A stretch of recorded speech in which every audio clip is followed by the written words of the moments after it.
Assalamualaikum warahmatullahi wabarakatuh. Kami dari kelompok 12 akan meroleplaykan tayamum pada pasien luka bakar luas di ruang HCU. Di sini pasien tampak menangis di tempat tidur HCU. Lalu perawat menghampiri untuk menanyakan kenapa pasien menangis.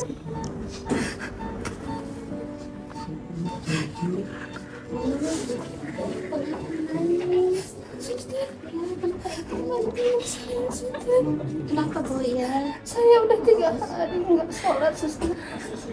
Saya kan ini diperban semua. Bisa nggak kalau misalkan ini perbannya dibuka dulu? Saya mau wudhu, habis itu saya melakukan sholat, suster. Saya nggak tenang sekali, suster.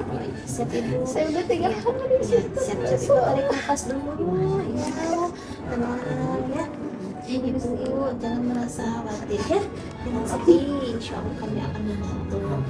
Insya Allah Allah juga akan memberikan kemudahan bagi hambanya yang sedang kesusahan, apalagi ibu kan sekarang sedang tertimpa sakit ya.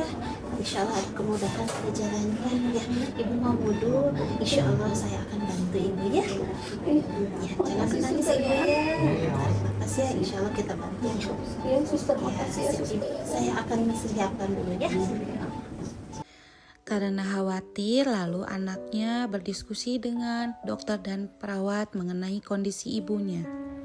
Jadi dok, bagaimana keadaan kondisi ibu saya saat ini? Untuk kondisi pasien saat ini, ibu tadi kan sudah lihat ya kondisinya. Untuk pernapasan sih alhamdulillah sudah kita selamatkan ya. Terus ibu juga sekarang udah mulai CM bisa ngobrol. Tapi untuk luka bakarnya ini cukup serius Bu, karena di 80% kan memang luka bakarnya terkena di seluruh tubuh ya. Nah jadi mungkin itu yang kita khawatirkan untuk kedepannya gitu. Jadi kita menjaga sekali agar si luka bakar tersebut tidak terjadi infeksi yang lebih lanjut. Nah itu sih dok yang saya mau tanyakan tentang luka bakarnya dok. Apakah seserius itu dok untuk luka bakar ibu saya dok sampai separah itu? Ya, kalau bisa dikatakan serius, memang serius ya Bu, karena kan memang kita hitungkan memang 80% ya di seluruh tubuh. Itu biasanya kalau luka bakar itu bisa mengundang infeksi. Jadi kita memang benar-benar harus hati-hati dalam merawat ibu ya. Oh iya dok, saya mau tanyakan juga apakah luka bakar ibu saya boleh terkena air? Untuk saat ini sih kita batasi ya Bu untuk terkena air, karena air juga cukup bisa membuat infeksi gitu lebih luas kepada luka bakar ibu gitu. Dok, apakah saat ini kan ibu saya kalau nanti sholat ya harus wudhu kan dok? Terus takutnya kan kena air kan, jadi takutnya beresiko infeksi. Ada solusinya nggak dok? Itu Teh gimana untuk perawatannya? Baik Ibu, kami sangat paham ya atas kekhawatiran keluarga, takutnya perawatnya tidak sah ya kalau tidak menggunakan air. Tapi kan ada ini ya, ada rukhsah ini ya untuk berwudu, jadi digantikan nanti dengan tayamum, kan itu tidak menggunakan air ya. Jadi ada solusinya. Jadi untuk saat ini kami memahami kekhawatiran keluarga, tapi demi keselamatan pasiennya Bu, untuk kondisi saat ini gitu, mudah-mudahan sih kedepannya membaik gitu, jadi bisa wudhu dengan air. Tapi untuk kondisi saat ini apalagi lukanya sangat luas itu ya, 80% tadi kata dokter, dan terkena air beresiko untuk infeksi yang lebih luas gitu ya. Jadi untuk saat ini tidak bisa menggunakan air wudhunya ya, harus sesuai SOP HCUD kita gitu, paling minim penggunaan. Nanti paling dibantu aja ya Teh ya untuk diajarkan tayamum. Siap dokter. Sama nanti panggil aja sama si bapak kami ya. Itu ya Bu, bagaimana Bu? Cukup jelas dok. Terima kasih ya dok. Sama-sama. Setelah itu, rohaniawan datang untuk memberikan edukasi spiritual dan motivasi kepada pasien. Assalamualaikum Ibu, perkenalkan ya, saya rohaniawan Ine namanya. Tadi tuh saya dengar kata makanya ibu menangis sejak tadi pagi ya, sejak tadi subuh. Kata perawatnya ibu ngerasa kalau sulit untuk wudhu, jadi takut tidak sah sholatnya, betul? Iya, saya sudah 3 hari tidak sholat. Masya Allah, ya apa ya, sebenarnya ibu kan kalau misalnya ibu sedang keadaan sakit seperti ini, insya Allah ya Allah kan memberikan rukshoh, namanya keringanan untuk orang sakit supaya ibunya tetap bisa melaksanakan sholat dengan keterbatasan yang ibu punya gitu. Jadi jangan kita terus ya. Jadi saya bisa sholat meskipun tidak wudhu menggunakan air itu. Iya, insya Allah itu tetap sah ya sholatnya, wudhunya tetap sah gitu dengan cara tayamum. Nah, tayamum ini kan tidak usah pakai air ya, nanti diajarkan sama perawatnya di sini untuk bagaimana caranya tayamum. Ibu kan ibu pernah baca surat Al-Baqarah nggak, ayat 286. Di sana Allah sudah jelaskan keringanannya. Biar lebih paham saya bacakan boleh ya Bu ya? A'udzubillahi minasyaitonir rajim. Bismillahirrahmanirrahim. La yukallifullahu nafsan illa wus'aha laha ma kasabat wa 'alaiha ma kasabat. Rabbana la tuhazzibna in nasina wa ata'na. Rabbana wa la tahmil 'alaina isran kama hamaltu 'ala alladziina min qablina. Rabbana wa la tuhammilna ma la taqata lana bihi wa'fu 'anna waghfir lana warhamna anta maulana fansur 'ala qaumil kafirin. Yang artinya saya bacain juga supaya kita paham ya Bu. Ya. Allah tidak membebani seseorang melainkan sesuai dengan kesanggupannya. Dia mendapatkan pahala dari kebajikan yang dikerjakan dan dia mendapat siksa dari kejahatan yang diperbuatannya. Ya Tuhan kami, janganlah Engkau hukum kami jika kami lupa atau kami melakukan kesalahan. Ya Tuhan kami, janganlah Engkau bebani kami dengan beban yang berat sebagaimana Engkau bebankan kepada orang-orang sebelum kami. Ya Tuhan kami, janganlah Engkau pikulkan kepada kami apa yang tidak sanggup kami memikul. Maafkanlah kami, ampunilah kami, dan rahmatilah kami. Engkaulah pelindung kami, maka tolonglah kami menghadapi orang-orang kafir. Subhanallahul azim. Nah, sudah jelas ya Bu ya. Allah pun tidak membebani seseorang atau kaumnya tidak usah kayak sesuai dengan yang biasanya. Kalau misalnya ada keterbatasan pasti ada rukshoh atau keringanan. Begitu ya Bu ya. Jadi ibu jangan sedih lagi, jangan takut kalau misalnya sholat ibu tidak diterima sama Allah. Insya Allah Allah akan mengerti dengan keadaan ibu. Makasih ya Bu, sekarang saya lebih tenang.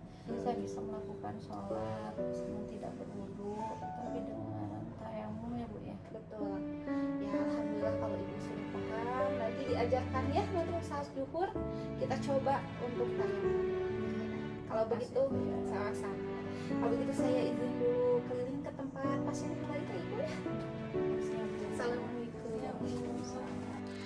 Tak lama dari itu, perawat lalu mengajarkan ibunya untuk tayamum supaya bisa sholat. Ibu sekarang udah waktunya sholat duhur ya, sesuai dari kontrak waktu saya akan membimbing ibu untuk melaksanakan wudhu dengan tayamum ya. Nanti pada prakteknya ibu lihat dulu cara saya ya, nanti baru ibu praktekkan ya biar mempermudah ya. Ya kita untuk mempersingkat waktu kita praktekkan aja ibu ya. Ini ada medianya ibu, di sini ada tata caranya, dan ini ada media pasirnya ibu ya. Sebelumnya kita niatkan dulu niat tayamum, yaitu Bismillahirrahmanirrahim, nawaitu tayamuma istibahati sholati lillahi ta'ala ya. Setelah itu kita lakukan pergerakan ini, disimpannya di sini. Ibu posisinya lebih nyaman duduk atau berbaring? Enakan berbaring ya, sambil berbaring. Ibu mohon maaf, ini medianya kita simpan dulu di sini biar nanti ibu bisa langsung ya. Ibu, karena medianya sudah ada di ibu, jadi kita praktekkan langsung caranya. Tekan tangan di media sini ibu ya.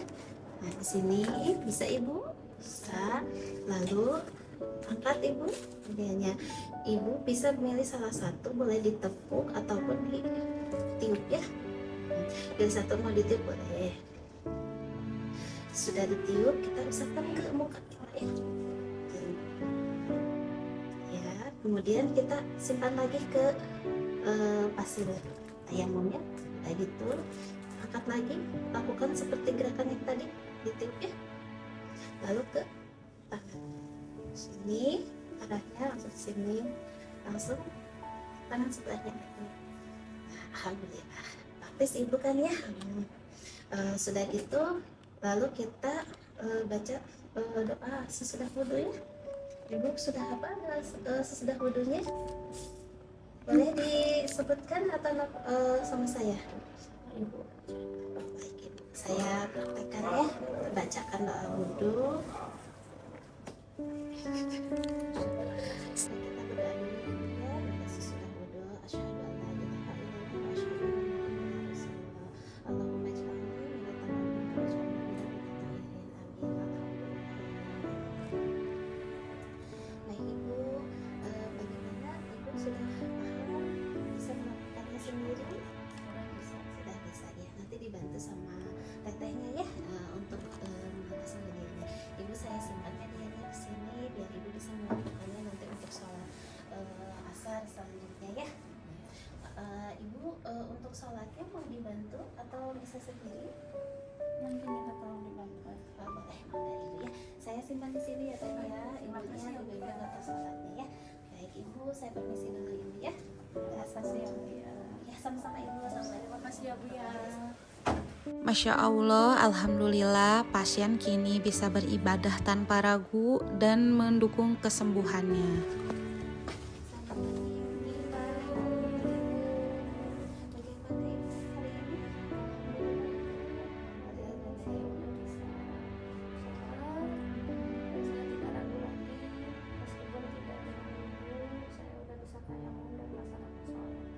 Saya lebih tenang, merasa tenang dan waktu kemarin saya merasa gelisah karena udah beberapa hari nggak sholat.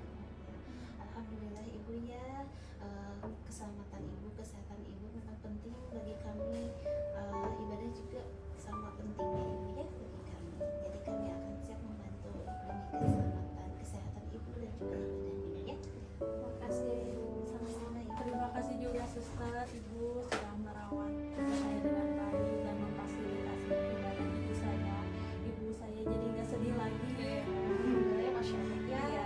Ya Ibu ya, Ibu sudah memahami kalau bisa sakit itu bukan penghalang untuk kita dekat dengan Allah ya. Insya Allah Ibu sehat terus, bisa menjalankan ibadah dengan khusyuk. Makasih Ibu. Hari ini pulang ya Bu ya, rencananya. Insya Allah. Alhamdulillah ya. Oke, kalau gitu kita pamit dulu ya Bu ya. Nanti teteh mau lepas infus ya. Siap. Ya, Mbak, Terima kasih ya suster. Iya.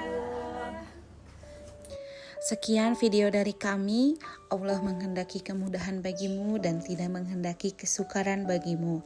Al-Baqarah ayat 185.